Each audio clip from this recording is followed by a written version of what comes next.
Bonjour, balingami kati na nkolo na ye lisusu na etendoke na nzela ya réseaux sociaux pona kolobela kaka makambo maponami oyo ezali na mboka na biso RDC. Na pesi bino mbote lisusu bisika nyonso ezwami bino na katikati na mboka Congo to na libanda ya mboka oyo ezo concerner tous les Congolais. Na pesi bino mbote na lingi bino mingi na bolingo ya Yesu Masia.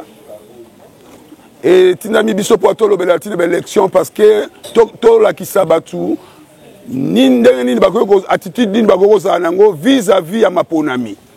Vis-à-vis ya maponami parce que mboka oyo ya Congo ezali bénédiction na biso ba Congolais. Bino moko boyebi utankala bambula eleki mboka ezalaki na maboko ya banguna. Mboka ezomaki na maboko ya bapaya. Ezali kamba ko bomba te même armée na biso ba o bazali ko kamba yango ezali ka bapaya. La police na biso ba o bazali ko kamba yango ezaka bapaya. Donc toye ko tanga kombo ba tuté mais toye ko talisa na nzela liloba nzambe pona munyo so comprendre que mboka o ya Congo eza mboka na Congolais. Ato comme na tango ya maponami okoyi ko na distraction te. Okoyi ko na distraction te o kamata mboka na yo opesa ngo na maboko ya batu oyo baza banguna ya mboka na biso. Yango biso église oyo badlo bakana biso tango neso tutuzali au milieu de village. On a eko buka eloko wana pona koloba ete église eko kozala au milieu de village te parce que église ndezo révélation ya ko indiquer volonté ya Nzambe peut penser à Nzambe. Alors na eko loba lisusu oyo te parce que église ndezo na révélation. Église nde mutu ezali na pensée ya Nzambe na tina maponami oyo église nde mutu ezana opportunité pe faveur ya koyeba mokonzi nini oyo Nzambe abongisi pona akamba biso na mandat oyo pona bolamu ya peuple congolais pe pona bolamu na biso moko ba congolais pe pona bolamu ya mboka yango totelemi liboso na biso pona koloba lisusu na tina ba élection oyo. Alors thème oyo ngana suis pona na tambola na yango mokolo mwa lelo la fois passée tolobaki sur le choix de Dieu. Second lieu, sur l'identification, nous sommes pour le peuple congolais et si Kazouami na kat na mboka, to na libanda ya mboka. Bon, lelo SCP Sibiso, Nanzela Mokanda Nanzambe, tolobela sur un président dans un pays béni. Un président dans un pays béni. Ça, Elingo Baboy. Biso nyonso, ba Congolais. Il faut pour le président Oyaza béni. Il faut pour le Moutou, président Oyaza béni. Alors je veux me faire comprendre là-dessus. Il y a beaucoup de contradictions sur la bénédiction. La bénédiction, ce n'est pas le matériel. La bénédiction, ce n'est pas ce que nous voyons, nous palpons. La bénédiction, ce sont des bonnes paroles prononcées pour cet homme. Quand Dieu te choisit, il va prononcer le mot, comme lorsqu'il avait choisi Abraham, il avait dit à Abraham des choses. Il a dit à Abraham, Abraham, quitte ton pays, va dans un pays que tu ne connais pas. C'est-à-dire qu'Abraham était investi par la parole de Dieu. Il y a un bisope à Congo, et parmi les 26 candidats aux courses, et un peut-être azana liloba nzambe katikati na ye mutu oyo nzambe alobela pona lipamboli ya mboka na biso Congo nde mutu wana oyo tokoluka ye.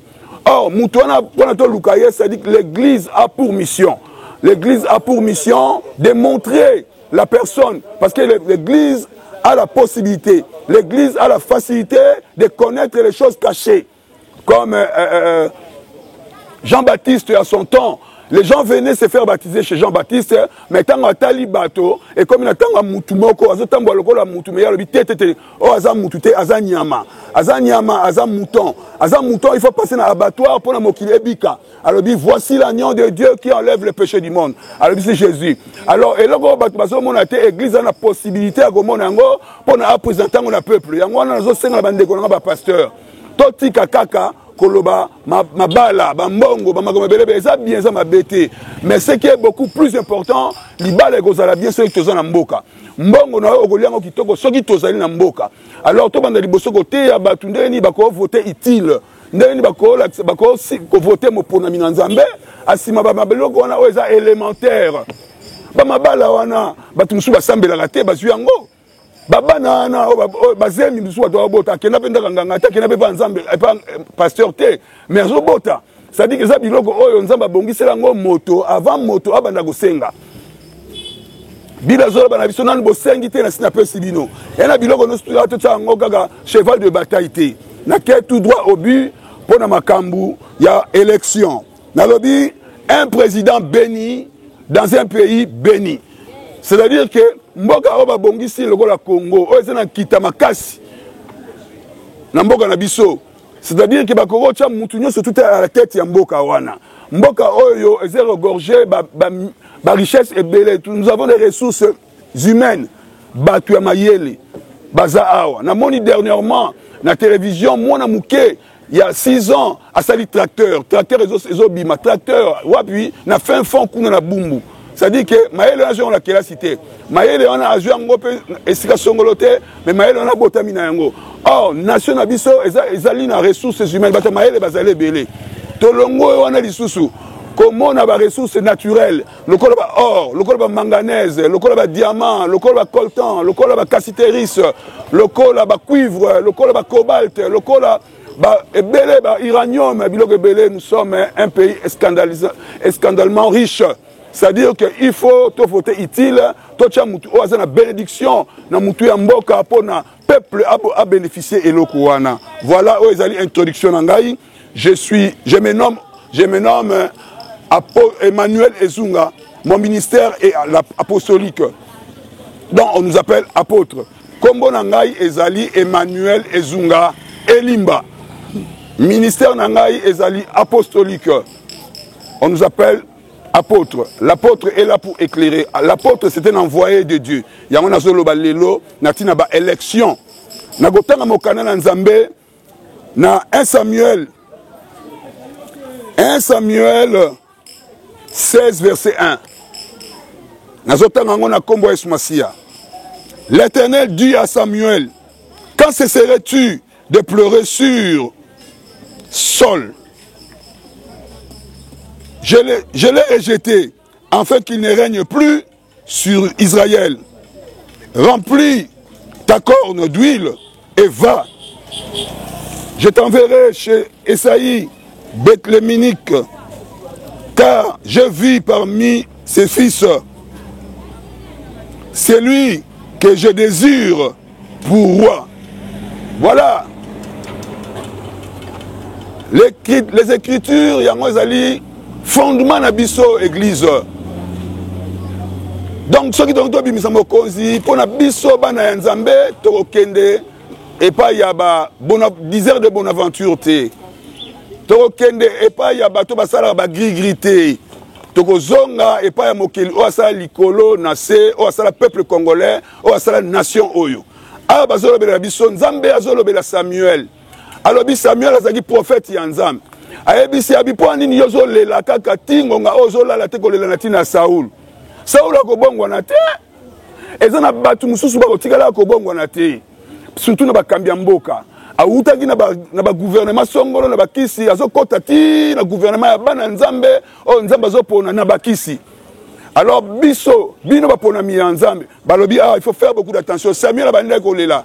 Ta bazongisa ye ndenga nini ba réhabiliter, ndenga nini ba rétablir ye. Nzamba alobi tikino nino kotika kolela na tina mutu o ngala sina bwaki.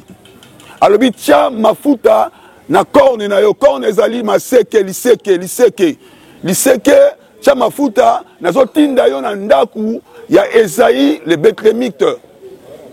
Kuna ezali na mwana parmi bana ezana mwana moko oyo ngai Nzambe ya lola Nzambe alikona se o na sala biloko nyonso oyo mona na kana oyo mona na kate oyo atchaka ba konzi bisika nyonso parce que la Bible nous dit toute autorité vient de Dieu. Il y a même pas une seule autorité sans la volonté de Dieu. Il y a même pas une seule autorité sans la volonté de Dieu. Samuel, remplis ton corne, je t'envoie chez les fils d'Isaïe. Parmi ces fils, j'ai choisi un. C'est lui qui régnera en Israël, c'est lui qui sera le roi. Voilà. Voilà. Maintenant, c'est à nous maintenant de voir. Nani oyo parmi les 26 oyo baponi. Nani oyo parmi les 26 oyo batindi. Biso to bimi na silence na biso to boy kondima et loko adage oyo balobaka ke l'église est au milieu du village. C'est faux. Si l'église était au milieu des villages, Samuel n'existerait pas. Si l'église était au milieu des villages, Jean-Baptiste ne pouvait jamais donner cette action-là qu'il avait posée auprès du Jourdain pour baptiser Jésus-Christ en disant « Voici l'agneau de Dieu qui ôte les péchés du monde ». C'est-à-dire que l'église n'a pas de position, mais l'église suit toujours il est toujours aux côtés de ce que Dieu a choisi. Il y a un 1 Samuel de Natangi, biso il faut voter utile. Boyebi ndenge mboka na biso zalaki na kati ya pasi. Boyebi ndenge mboka na biso banganga. On avait des généraux banganga, on avait des généraux des magiciens. À la tête du pays, on avait des magiciens. Les gens consultaient les ténèbres. Namboka na biso le lonza appelle biso opportunité. Appelle biso ngolu, grâce bokozana e kwei atindela biso lumière. Auto bundaki pendant longtemps, pendant 37 ans. Namboka oyo pona kolukaka rétablissement ya paix, établissement pardon ya paix, établissement ya justice, établissement ya amour mutuel entre nous les Congolais. Aujourd'hui, au pied, 1 Samuel chapitre 16, verset 1. Il faut faire beaucoup d'attention, frère. Tant que vous avez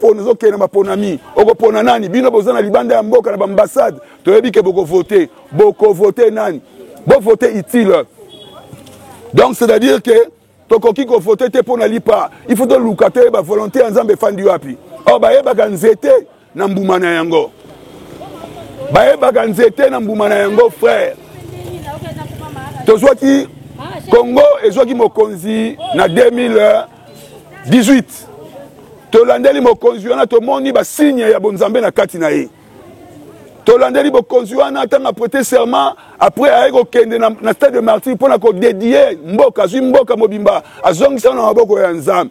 Nane salamate na mboka Congo. Ezali grâce, ezali faveur au peuple oyo azwi ndenge Israël azwaki. Ceux qui sont honnêtes, tu peux bénéficier volonté ensemble na kati ya mboka oyo à travers mokonzi oyo apesaki biso. Accueilli na stade alobi na charge oyo apesi ngai na okende wana nganga te. Na ba charge oyo nga na zwi na okende mona ba 10 heures de bonne aventure te. Na charge oyo na zwi na ko okende na molite me na monika ke na sengisa basali na nzambe bongo na zwa mboka na pesa ngo na zo yebisa yo lelo. Ndé na solo babolelo mboka oyo ezana maboko ya Nzambe à travers son fils Jésus-Christ. Mais bon tous la reconnaissant nani dozoki mboka oyo apesa ngo na maboko ya Nzambe. Mutu wana na sisi mission na été. To yango wana nazo senga peuple na biso congolais ozonga tango zoki ko voter utile. Mutango on ne peut pas mâcher le mot. C'est notre président Félix Antoine Tshisekedi Tshilombo. Oyo apesa ouverture na makambo na Nzambe. Oyo zwi mboka apesa mo na maboko na Nzambe tokoma mona ba biloko oyo banda ko salama te na mboka na biso komi ko salama biloko oyo ezalaki kaka banzela ezalaki pasi. Ici je ne parle pas de macadam ezelo mususu mais lelo tokoma na ba route oyo passo la mboka telle la province telle tomoni ba hôpitaux tomoni makambo ebele ba stade pona bana ko sakana ndenge na zozonga sukoloba alors mutu na sisi mission na été to pesa sous faveur a continuer mission na ye après sa biso o eza makambo ya Nzambe la kata mboka oyo soko ke iko voter je crois que numéro na ye bato bazolo bangoza numéro 20 o voter numéro 20 pour la bénédiction ya mboka na yo pour la continuité ya misala o Nzambe apesi na kata mboka na biso Congo nazotanga mokana na Nzambe na Deutéronome chapitre 17 verset 14. Lorsque tu seras entré dans le pays que l'Éternel ton Dieu te donne, lorsque tu le posséderas, que tu auras établi ta demeure et que tu diras, je veux mettre un roi sur moi, comme toutes les nations qui m'entourent. Tu mettras sur toi le roi que choisira l'Éternel. Dieu n'a pas changé. Dieu n'a pas changé mon frère. Dieu n'a pas changé ma soeur. Il est le même hier, aujourd'hui et éternellement, selon Hébreux chapitre 13, verset 8. Ça veut dire qu'il y a quelqu'un que Dieu a choisi dans notre pays. Adage moko africain et lobaka baebaka mbuma nzete na bambuma na yango. To moni bambuma ya bolingo Yago Sangi Sabatu, na kati ya président Félix Antoine Tshisekedi Tshilombo. Il faut faire beaucoup d'attention. Tant qu'on vote dans sentiment, qu'on vote dans tribalisme, mais voter pour l'intérêt Mboka parce que ta bénédiction en dépend. Bénédiction ne dépend de Mboka, bénédiction dépend de Ndegonayote. Ce qui Mboka est malin, l'homme mangera par le sueur de son front. Oko sala musala pe oko zoa. Malheur à l'homme qui se confie à l'homme. C'est-à-dire que tout le monde il faut qu'il n'y ait pas tata moi ça peut s'engambon. Il faut que nous noko kuna tindanga pona sala minerva la ban. Il faut na sala boyna ka ina fa na porte moninga tanga zo mana beta e matolo. Oh, mais l'autre monde va en pleurer bandiko ya. Tout le monde va usine à batterie na katanga kuna. Tozo mona ba usine zako ya, tozo mona makambe bele na souci kaka peuple congolais à kota musala. Alors il faut voter utile. Il faut voter numéro 20, hein. On ne mâchera pas le mot. Ah, je continue ma lecture. Tu mettras sur toi le roi que choisira l'Éternel. Ton Dieu, tu prendras un roi du milieu de tes frères. Tu ne pourras pas te donner à un étranger. Okozwa mokonzi okopona nakati ya ba Congolais. Ah, la Bible me donne le bayango. Alors, c'est-à-dire que bino eza basango. Basango bolo ba vérité. Bolo ba vérité natina maponami oyo. Mboka eza moko. Mboka ezali moko tokozwa mboka Bible se ba biso toko pona mutu oyo aza na kati ba frère na biso congolais. Amen pasteur. Yo zo mupa ndenge nini. Il y a des candidats, je le répète, net dans le bail la fois passée, et il y a des candidats aux courses présidentielles, robots.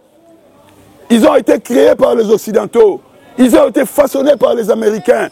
Batindi bango a pour bayo kocha mobulu, batindi bango pour à la tête ya mboka, ba koti salisusu bapaya. Bacha susu bapaya, na kati ya institution na biso, ya minene le cours parlement, là où on élabore les lois. On avait des Rwandais au Parlement, autrefois. Bana ba koti bango, ezali bato bazali na mitu ya mboka. Au moins ma belle kocha un étranger na mitu ya mboka. Bazwa libiso ba étranger ba tcheba na kata parlement. Bazwa libiso ba étranger ba tcheba na kata gouvernement. Bazwa libiso ba étranger ba tcheba na kata justice. Yé moko à la tête étranger. Alors si quand tu mon mboka, toi c'est l'attention pour tous hommes sous étranger na katuana. Il faut faire beaucoup d'attention. Il faut voter utile. Balobia oko voter kaka, oko pona kaka mutu o azala kati ba frère na bino. Ngam na lobia ngote. Bible mtazolo bayango. Bible mtazolo bayango. Toko pona kaka mutu o azala kati ba frère, qui est le frère, qui est congolais, qui n'est pas congolais. Boye biango. Comme toi le temps en campagne, na okanga munogote, Mozito ça va encore. Mozito ça va encore. Toyebi kaza mutu ya bandundu. Kota ki kwiti kuna. Maman na papa na etoyi bango. Mais il y a des infiltrés. Il y a des candidats missionnaires. Ils ont été envoyés par les Occidentaux. Bozo yamba bango pour na polo. Bozo yamba bango pour na 30 000 francs. 30 000 francs ça combien de jours? Lingambo kanayo et ezala prospère. L'ingaba ouverture est comme un mboka. Mboka ezala naba politique ya politique ya échange. Naba mboka mususu olingi minéré na biso pesi mbongo biso pesi matière. Si nous sommes dérangés aujourd'hui, c'est à cause de nos minéraux, c'est à cause de nos richesses. Oza na mboka Congo, mboka na ba osala ngo réunion sous d'autres cieux. Ba firme ya minene, ba homme d'affaires ya minene ba totala makambo ni ba multinationaux. Ba ko fona ba sangani ba osala calcul ya diamant o ezaka na Kasai. Ba ko sangana kuna na Europe, ba ko sangana les États-Unis ba osala calcul ya cobalt o ezana Katanga. Yo moko Congolais yebi yango te. Ba ko sangana belé ba kina est kuna na Kivu. Ba zo sangana pona ba zo sala calcul pour ba cassiteris. Ba coltan. Or, yo ne doit bénéficier de biloko parce que il faut tous gouvernement responsable. On a légalement, enfin, bachab emploi, biso congolais to kenara musala. Banana biso kota kilas. Et je salue les actions salvatrices que notre président Félix Tshisekedi est en train de mettre dans notre pays. le cas, il y a gratuité de base. Tout le monde a passé à Banabazeka Bandako. Heureusement, bon, wapi. Natango Kalawana. Tango Batouana Babako diriger. Tango Paya Babanako diriger. Bazo Seka voisin pour la Banabakenda à classe T. Mais Bazo Seka parce qu'il y a ça là. Parce qu'il y a une opportunité. Il y a un coup de dictateur. Il y a une opportunité. Il y a un coup de méchant. Il y a une opportunité. Il y a un coup de mbongo. Et c'est là bateau Bazako Teka. Bon, somi Yambo Kanabiso. Mais les lois nous sommes délivrés. La Bible nous dit, vous collecterez la vérité et la vérité vous rendra libre. Aujourd'hui, le Congo est libéré au nom de Jésus. Le Congo n'est pas dans l'esclavagisme. Le Congo n'est plus dans la domination comme auparavant. Au Bachela Gibiso, il y avait des gens, au moment où on a sûreté nationale, Bangona Bazali. Bamoussou Bachela, Bangona, dans le ministère, il y a des enclaves, il y a ministère, Kaboulaga, province. Décentralisation. À la tête, Moupaya.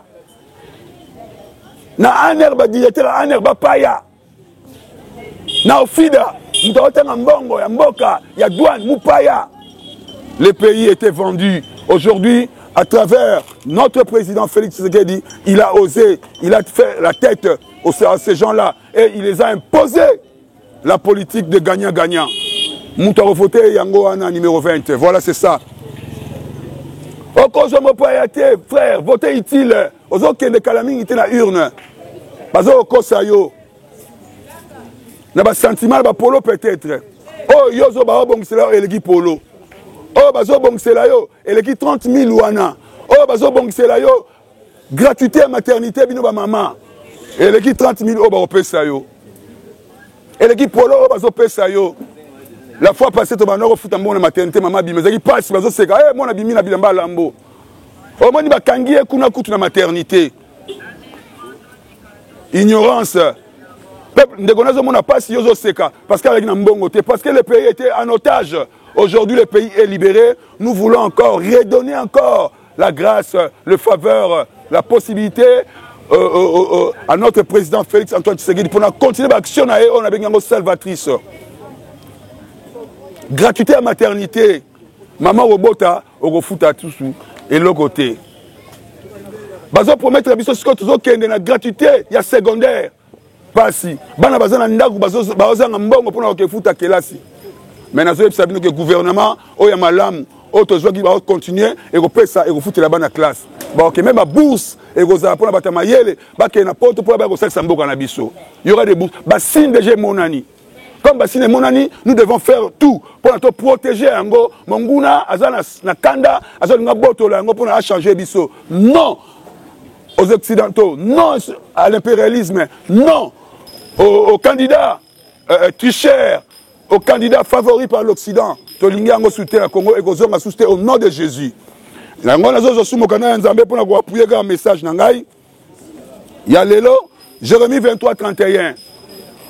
Pasteur Loba, l'église Nayo, Sango Zote Loba bien, Sango Loba, ou bien autant de théologie, mais vous avez une vocation.